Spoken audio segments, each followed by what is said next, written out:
Essa é uma aula sobre a introdução ao Node.js. O contexto da criação do Node.js foi inicialmente a criação do JavaScript por Brandon Eich em 1995.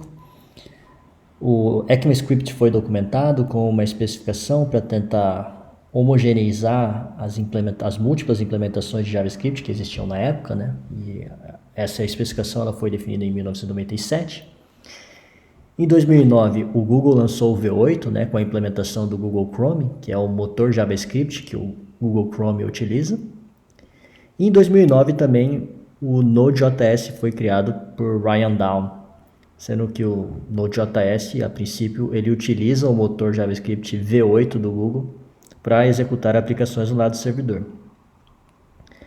Existem mais especificações e mais um detalhamento maior a respeito da história do JavaScript, né, até a sua potencial evolução, e dentro de tudo isso daí está inserido a criação do Node.js também.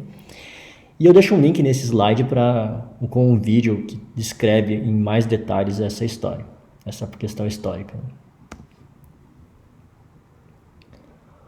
O Node, propriamente, ele é uma plataforma de desenvolvimento de aplicações do lado do servidor que utiliza uma implementação do JavaScript, né? No caso, utiliza o motor V8 do Google.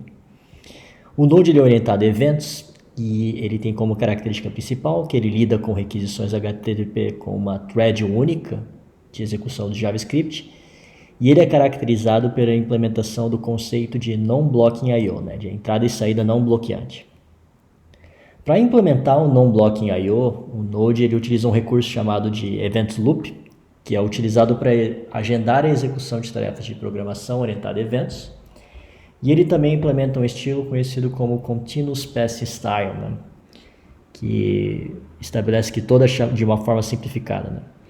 Estabelece que toda chamada assíncrona possui uma função de callback como parâmetro para ser executada quando a operação for finalizada.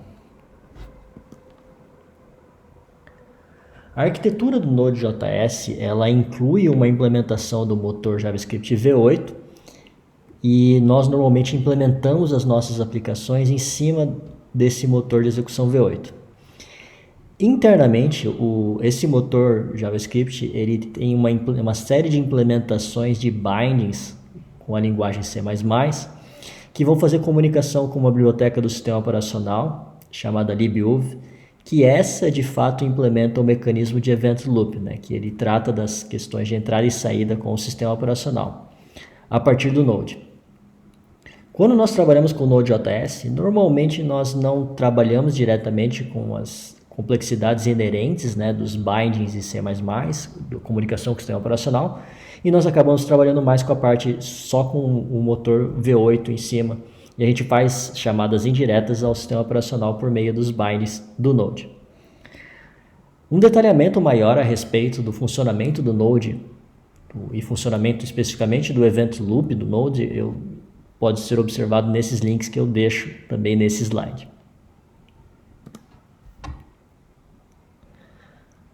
O JavaScript como linguagem ele também possui uma série de características específicas dele, né, que são, entre outras, a característica de tipagem dinâmica, né, a comparação de tipos diferentes, né, que são algumas características da linguagem que funcionam diferente de outras linguagens que nós normalmente estamos acostumados, né.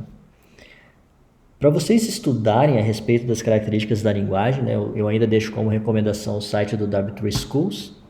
E um outro site que eu acho bastante interessante de observar é o site do ES6, né, features.org, que ele apresenta as características da nova especificação do ECMAScript, né, que tem uma série de facilitadores quando vocês forem trabalhar com o código de vocês.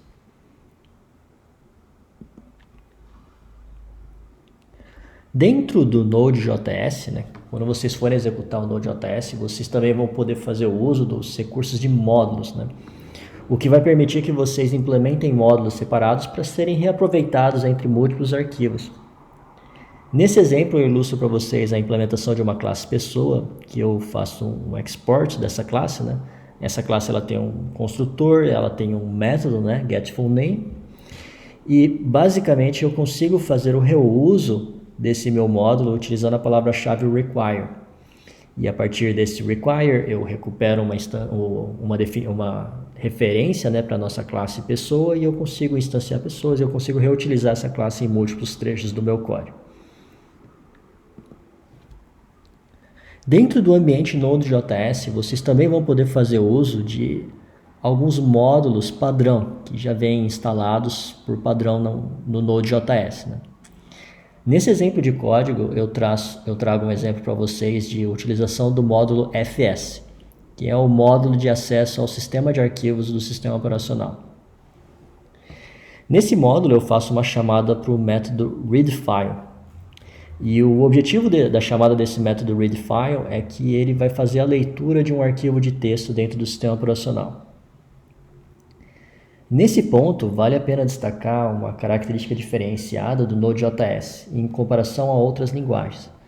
Quando a gente trabalha com outras linguagens, normalmente uma expectativa que a gente tem é que quando a gente faz uma chamada de leitura de um arquivo texto, por exemplo, a chamada do meu método de leitura do arquivo texto, ela vai me retornar o valor que existe dentro desse arquivo texto.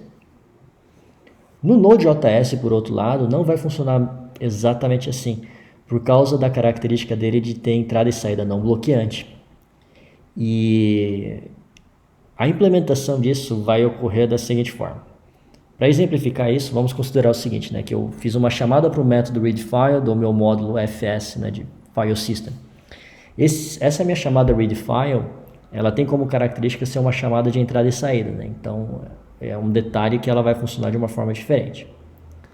Os parâmetros dessa chamada readFile, vocês podem observar que a princípio é uma string, né, que identifica o caminho para o meu arquivo de texto. Um segundo parâmetro ali opcional, né, que ele é o tipo de codificação que eu estou utilizando na minha leitura. E um terceiro parâmetro que eu estou passando, que é uma função. E essa função, normalmente a gente identifica pelo nome de callback, né?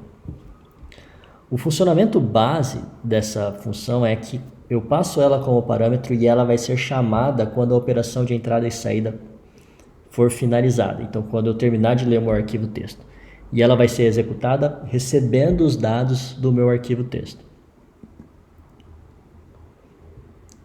Só para a gente tentar entender a execução dessa chamada, né? Quando eu faço a chamada do método readFile, basicamente, no meu processo do meu V8, vai ser acrescentada na stack de execução, né, uma chamada para o readFile.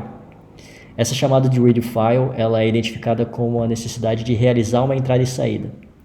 E como tal, ela delega para o pool de threads do sistema operacional implementado nos bindings de C++, que se comunicam com o Node.js, com o JavaScript, né? E basicamente vai ser delegada a uma thread que vai executar a operação de entrada e saída no sistema de arquivos.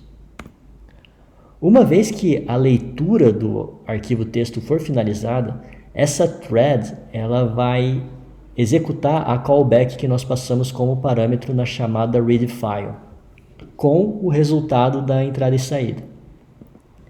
E basicamente, então, a nossa callback ela vai ser executada, ela vai receber o valor ali do resultado da entrada e saída e vai imprimir no meu console ali o que tiver armazenado dentro do meu arquivo texto.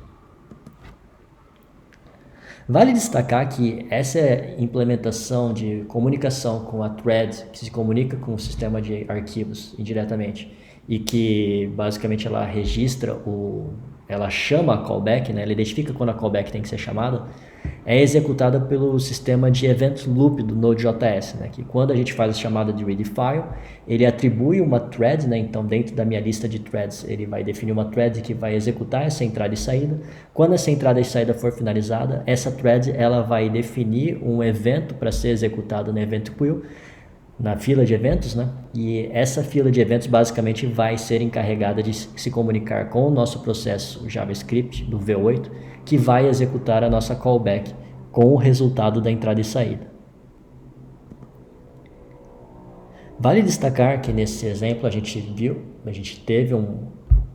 viu, né, o funcionamento do event loop do Node.js. A gente também fez uso de um recurso do JavaScript, né, que é o recurso de Higher Order Functions, né, que são funções de maior alto grau de abstração ali, que basicamente são representados por esse exemplo de uso que eu tenho uma função que ela recebe como parâmetro uma função e eventualmente poderia retornar até uma função para executar o nosso código.